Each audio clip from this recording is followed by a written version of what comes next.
Would I defend someone who hurt my family? Let's talk about that.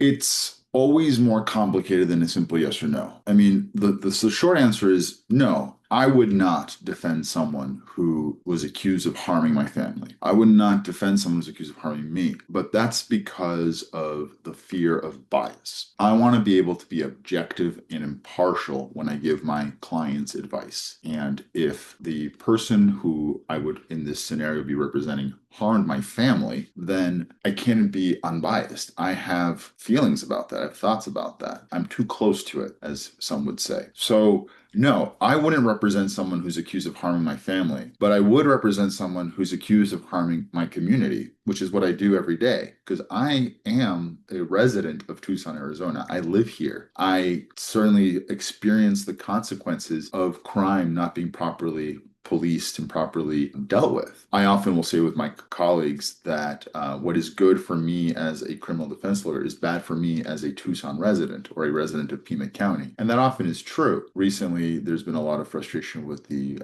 prosecuting agency here in Pima County in that they are overwhelmed, they are understaffed, and they are not processing cases the way we want them to be. It's very good for the defense bar. The defense bar is taking advantage of those weaknesses for the benefit of their clients, myself included. But it's bad for the community. We have people who are committing pretty bad crimes who are getting off fairly lightly. Now, I'm conflicted on all of this because, on the one hand, I believe that it is very rare for a person to benefit from incarceration. I think we overuse prison. I think we overuse jail. So, on the one hand, I'm kind of glad that we're not throwing as many people in prison for as long as would otherwise be possible because I don't believe in that stuff. But on the other hand, I do think that we have a problem in that the way our crimes are being prosecuted and our laws are being enforced here in Pima County is less than in other places for the lack of staffing, the lack of resources that are available to be allocated to that effort. So it is complicated. But back to the original question, I don't represent people for whom the case is very close to me. If I'm the witness to a case, that's a conflict of interest. If I know the parties of the case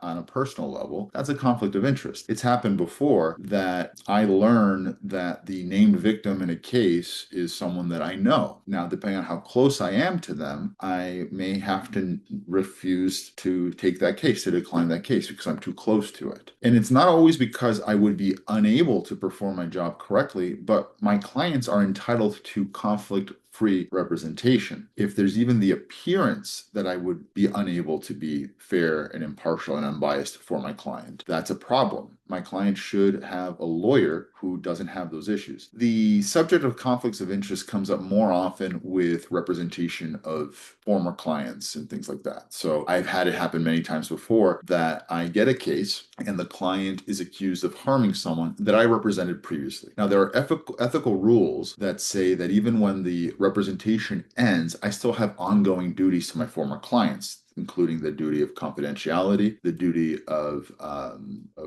loyalty. I'm not supposed to do things that harm even my former clients. Now, if I'm representing a defendant who's accused of harming a former client, it would be expected that the former client would feel a certain way about that. And more importantly, if I'm going to cross-examine that witness, victim, former client in a proceeding, be it a hearing or a trial, that former client would rightly be concerned that I'm going to use confidences and privileged information that I learned throughout the course of representing that former client to the benefit of my new client, but to the expense of my former client. And that's a problem. I personally don't want my clients to be worried that down the road, I'm going to use what I learned in representing them against them. So that's a problem for how I conduct my business, but also for the clients. They shouldn't have to worry about that ever. So the moment I identify such a conflict, I withdraw from the case. And it's important because everyone should be able to have conflict-free representation. And that conflict of interest, of course, also applies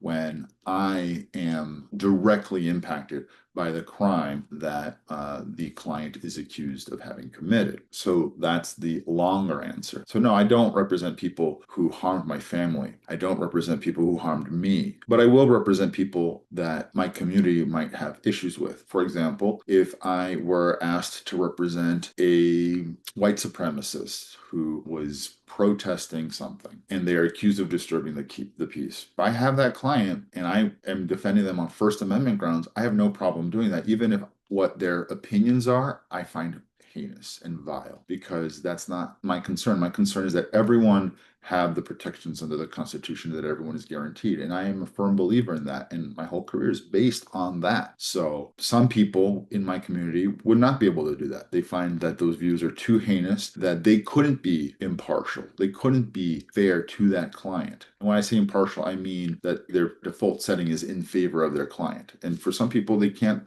square that circle. But I don't have that issue most of the time. If I do have that issue, I don't represent the client. So hopefully that answers your question. If you are interested in these kinds of subjects, please subscribe, click the bell, all the things, and make sure to comment if I surprise you. If you have any questions, any but-fors, what-abouts, I'm all about it. I'd love to address some of those. Be sure to follow me, subscribe, so that you can get the rest of my content. And in the meantime, remember, you have rights, they matter, protect them, be safe, and I'll see you in the next video.